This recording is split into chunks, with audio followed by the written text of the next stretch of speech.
Danes pa malo čilirava tukaj ob jezeru, umetnem jezeru, Seško jezero. Sem prebral, da to jezero je nastalo z izkopavanjem gline in potem je bila od spodaj neprepustna plast gline. Zaradi tega se voda ni mogla nikamor drugam umikati in zaradi različnih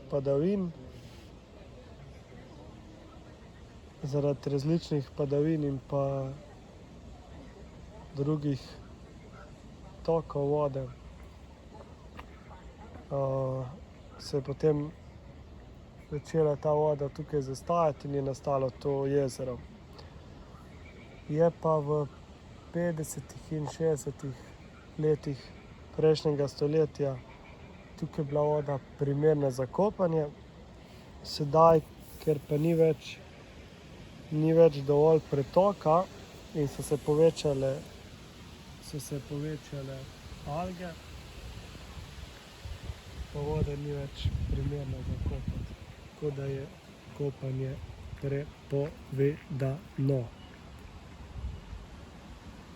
Ampak tudi ne vem, če bi se kdo hotel kopati, ker tle je voda zelo temna, zeleno temna, zelo temna.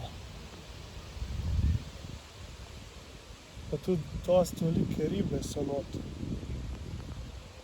Vsake toliko časa slišiš kak krap skoči ven. Je pa tudi to kraj del Ljubljane, iz kje prihaja Goran Dragić. Na oni strani se pa še vidi, na tisti strani, tam je pa še podest ali pa ena, kako bi rekel, platforma. Na tem delu se pa zmeraj zbira zelo veliko ljudi, ki se sončijo in nastavljajo različnim stvarem, ki padajo iz neba.